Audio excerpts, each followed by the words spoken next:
परिचय। अर्जुन और उसके पिता गर्मियों के लिए वस्त्र खरीदने निकले हैं। वे दोनों ऐसे वस्त्र ढूंढ रहे हैं जो शीतल, आरामदायक, हल्के और रखरखाव से मुक्त हों। अर्जुन ने एक सूती शर्ट चुनी। पिता को वह पसंद नहीं आई क्योंकि यह भारी थी और यह आसानी से सिकुड़ जाती है। तब अर्जुन ने एक सिंथेटिक शर्ट चुनी जो हल्की थी और यह सिकुड़ती नहीं थी। उसके पिता ने इसे भी नापसंद कर दिया क्योंकि यह नमी को अच्छे से सोखती नहीं है। अंततः 2 लंबे घंटों के बाद उन्हें वह शर्ट मिल गई जो मिले जुले कपड़े की बनी थी और उसमें वो सभी विशेषताएं थीं जो वो ढूंढ रहे थे। इस पाठ में हम रेशे और कपड़े के बारे में जानेंगे। आओ सीखें।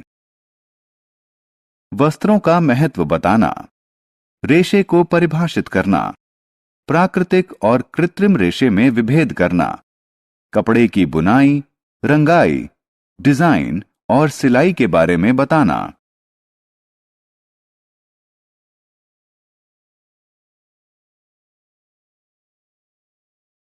वस्त्र जो हम पहनते हैं। हम सब वस्त्र पहनते हैं। वस्त्र हमें ठंड, गर्मी, बरसात, धूल और कीड़ों से बचाते हैं। हम मौसम और अपने काम के अनुसार वस्त्रों का चयन करते हैं।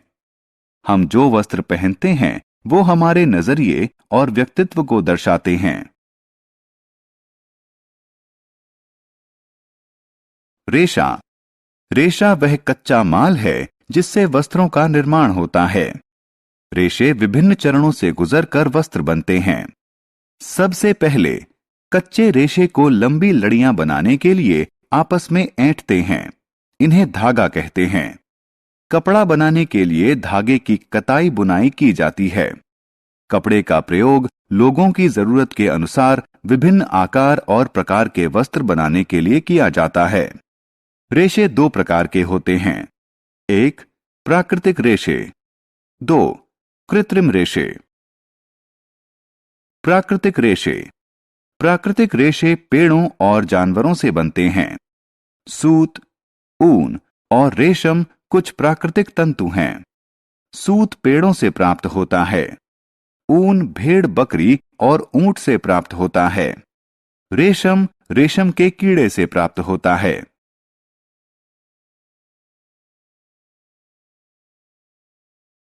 कृत्रिम रेशे।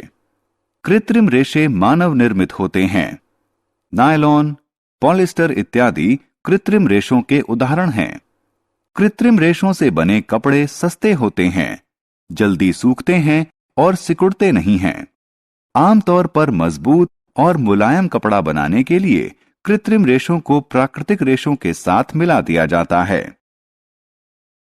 बुनाई।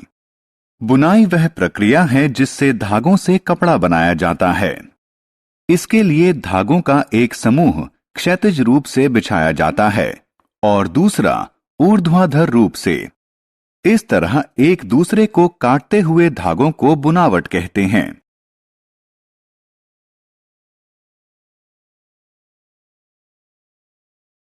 परिष्करण वह प्रक्रिया जिससे कपड़े की दिखावट और उपयोगिता में सुधार हो उसे परिष्करण कहते हैं। कपड़ों को दिए जाने वाले कुछ महत्वपूर्ण परिष्करण हैं। ब्रशिंग। ब्रश करने की प्रक्रिया से छोटे और ढीले तंतु कपड़े से निकल जाते हैं। कैलेंडरिंग। कैलेंडरिंग की प्रक्रिया से कपड़े की मुलायमियत और चमक बढ़ती है। ब्लीचिंग। ब्लीचिंग की प्रक्रिया से कच्चे कपड़े का प्राकृतिक रंग छूट जाता है।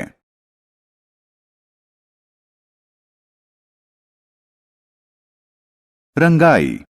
कपड़े को नया रंग देने को रंगाई कहते हैं। एक कपड़े को रंगने के लिए पहले गर्म पानी में रंग और नमक का घोल तैयार किया जाता है। इसके बाद कपड़े को इसमें डुबोया जाता है। कपड़े को 1 घंटे बाद बाहर निकालकर धोया जाता है। अंत में कपड़े को सुखाया जाता है।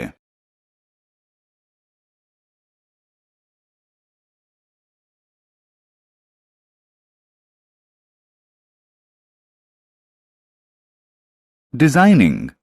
डिजाइनिंग की प्रक्रिया द्वारा कपड़े पर छापे बनाकर इसकी सुंदरता को बढ़ाया जा सकता है। कपड़े को इनकी सहायता से डिजाइन किया जा सकता है। स्याही, रंग या कढ़ाई, पत्थर, सजावटी दाने या क्रिस्टल, लेस या जरी।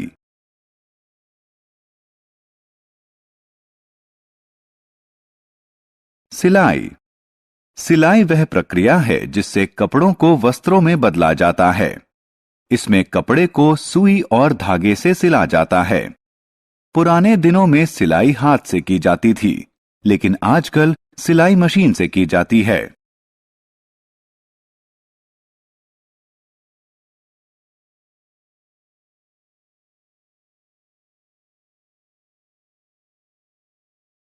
हमने क्या चर्चा की? वस्त्र हमें ठंड, गर्मी, बरसात, धूल और कीड़ों से बचाते हैं। रेशा वह कच्चा पदार्थ होता है जिसका प्रयोग कपड़ा बनाने के लिए किया जाता है। रेशे दो प्रकार के होते हैं, प्राकृतिक और कृत्रिम। प्राकृतिक रेशे पेड़ों और जानवरों से प्राप्त किए जाते हैं। कृत्रिम रेशे का निर्माण होता है।